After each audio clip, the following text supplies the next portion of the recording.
I'll be sharing with you uh, part two, the second week, second chapter of my book. This chapter is called The Essence of Companionship. This will be the full reading of this chapter. Hope it blesses you. Open your ears, your heart. If you will, imagine with me two newlyweds that has just discovered that they're about to bring a child into the world. I want you to appreciate all the anxieties, excitements, and joy they'd be experiencing. Most of all, feel how important it would be to them to provide the best environment they possibly could for the child. Anything that was good for the child, as long as it was within their budget, they pursued. Everything that wasn't good, they were diligent to make it good. One thing should be clear about this couple, and that is that a good and furnished reality for their offspring was paramount. That illustration can help us better appreciate the first two chapters of Genesis, as it begins by saying, "In the beginning, God created." In conjunction with the idea that God is starting to prepare a world, is the recognition of after every day of his preparing, he would determine that what he saw was good. The underlying thing about that is this: for him to say that something was good means that he had a goal, purpose, and standard of some sort. And what he saw was satisfying enough for God to say, okay, this is cool, this is good, this is gonna work out just fine. Now what was he doing? God was confirming the environment and that it was good enough for his soon to be son. God watches over our life while he removes things that doesn't belong there and adds things that are absent. This has always been important to him. As a matter of fact, one day when God and his son were spending time in the field naming the animals, the Lord noticed that something was missing in Adam's life. Being that God never stops looking to bring fulfillment to our lives, he says to himself, you know what? It's not good that man be alone. Now, what's odd is that Adam wasn't necessarily alone, for there were animals all around him to pet and enjoy. And if that's not enough, then remember that even God was found walking in the cool of the day with him. So Adam was alone in a different, more deeper, and intimate way. Adam had nobody to teach. He had no one to laugh and cry with. I'm sure you can agree with me when I say that there's not many situations that's worse than having a surplus of things to offer and provide, but just no one there to share them with. I mean, what's a teacher if there's no one to teach? What's a leader if there's no one to lead except a lonely person? Thankfully, God said in his great heart that man would no longer be alone. So he put Adam asleep, pulled out of him his help, developed it, and then brought her to him. The wonderful thing about this story is that our answers, just like Adam's, is always inside of us. In Adam's case, it was her, the woman, that proved to be the essentials of companionship. It was the woman that made his life good at the end of the day. Work is significant when it comes to defining a man. Adam actually had work before he had a woman. Nevertheless, coming home to a house after a long, hard day of work at best makes you feel like a slave with benefits. But coming home to a virtuous woman makes you feel like a man, at least. He who finds a wife finds a good thing. Writing this book from prison is interesting because of the myriad of challenges it presents. In this world of incarceration, it's very easy to become vulnerable, to compromise, and welcome things that you would normally shun if you were at home on the streets. A person is tempted to borrow emotionally, physically, and financially from any woman that's willing to lend. Initially, I thought it strange, but then I realized it was just men responding to being subjugated to the unfamiliar territory of companionship. Often during my incarceration, I would think about a young lady who was very near and dear to my heart. I mean, I loved her so much. I hadn't seen her in over 6 years, and I'd rarely have a chance to talk to her. But when I did, when I heard her voice, it was like my heart started to beat again. It was an unbelievable feeling. It was like my heart, I knew she somewhere in her heart loved me back. But her lack of aggression toward pursuing us made it clear that something wasn't allowing her to be in touch with the love she affirmed she had for me. Not many things confuses me when it comes to love, but she did. I asked her one day, I said, "Baby, what am I to you?" She responded, "DeAndre, you're my whole heart." And she was the only girl that ever called me by my middle name. Nevertheless, her answer perplexed me. It was like a gardener who claims to love her plants, but never actually takes the time to water them. In the past, I have taught men when a woman's pain has grown so severe over the years, and she's just getting over thinking she was the reason things didn't work out, when she meets you before there's any progress, there's this suspended period of time where you have to prove to her that you're not the man that abused her. You must learn to see through her nose and be patient with her facade of toughness with an expectation of the sweetheart eventually coming out. So I exercised that principle with this young lady every chance I could. I tried to connect with her emotionally and historically. I'd remind her of the good puppy love days of our high school years. She seemed to have appreciated those memories, but ultimately those attempts to start over with her bounced right off. I haven't concluded that those approaches are ineffective. I've just concluded that wherever she was in life, spiritually and psychologically, is unique. One day when I was on the brink of giving up on us, I believe she inadvertently cried out from somewhere deep down inside of her, and she said to me, "I'll be loved, but I ain't finna love." I catechized her, but she would never elaborate any further.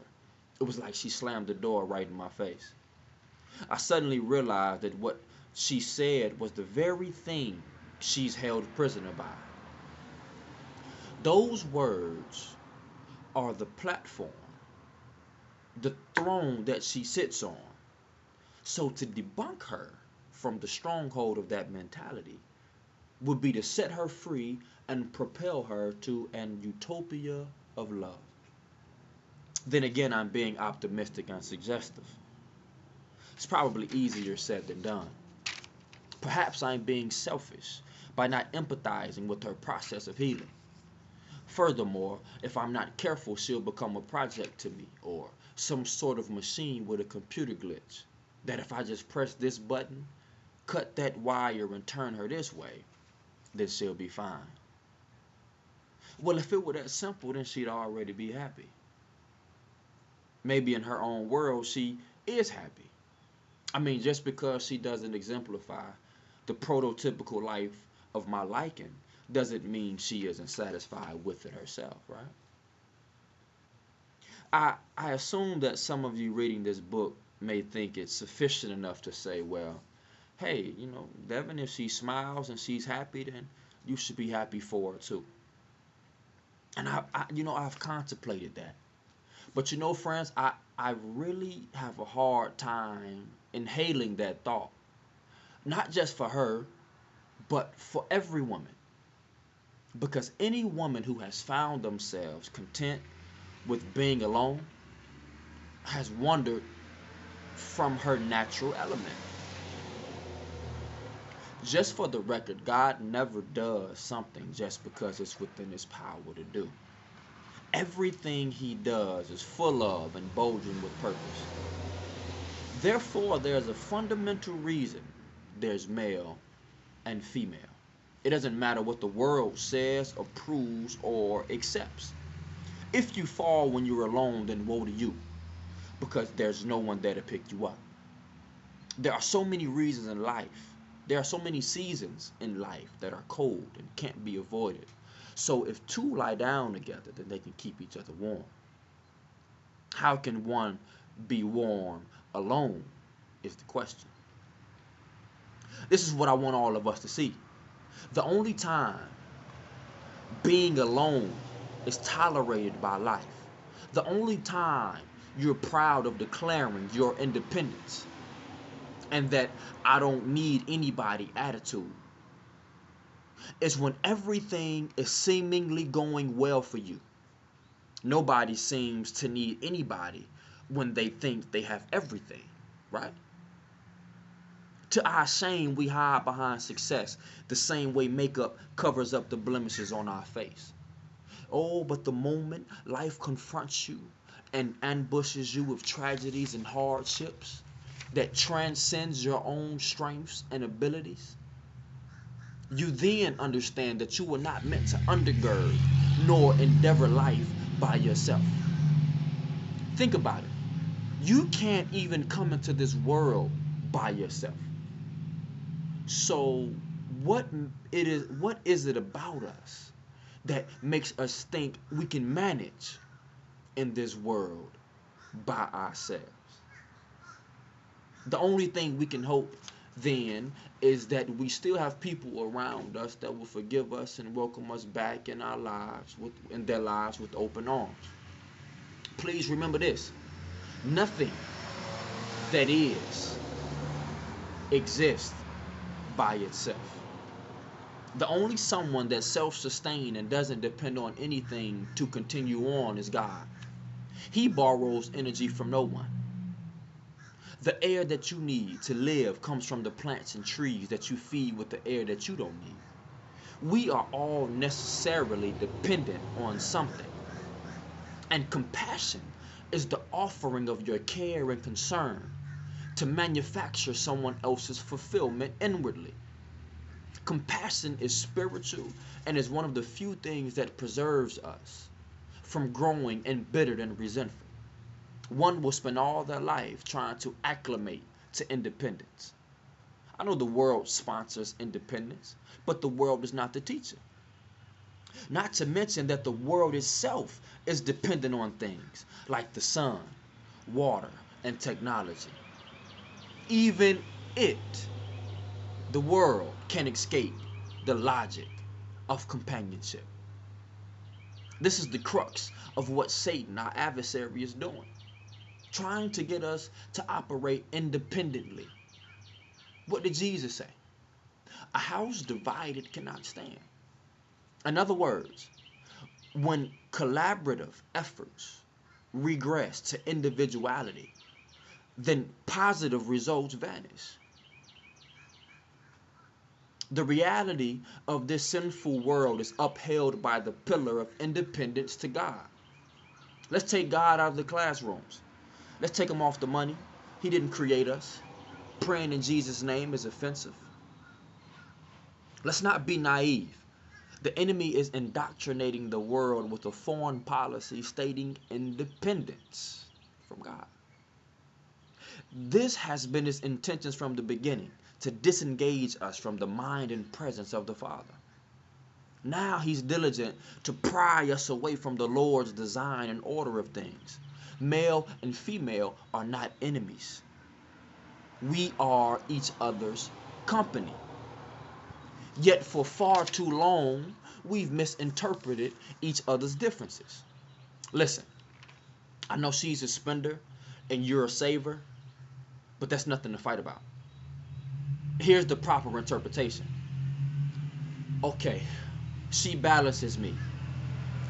Her aggressions enables me to apprehend opportunities that my conservativeness might have caused me to miss. We're talking about companionship here. Synergizing inner qualities and inner beauty with the counterpart that you deem as honorable. It's about taking your God-given assets and using them to overshadow the weaknesses of the person that you love. That is why it's pretty easy to detect the absence of companionships in our life. We lack discernment and we're insensitive to the issues of the hearts in the hearts of people around us. Companionship is like lotion to dry skin. It keeps things soft that should be soft, like your heart. Your heart has no business dry and hard, so companionship is the moisturizer that softens it. It's just this way. Not only are we compelled, but we're prepared to be more sensitive and discerning of the people around us. Remember, to be a companion is to take the burdens of the heart, which is which is the responsibility that is preeminently dropped on the shoulders of the man. This spiritually is the reason our shoulders are broad.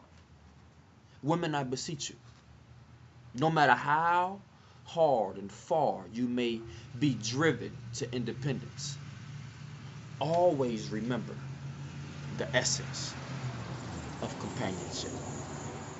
God bless you. Thanks for your time.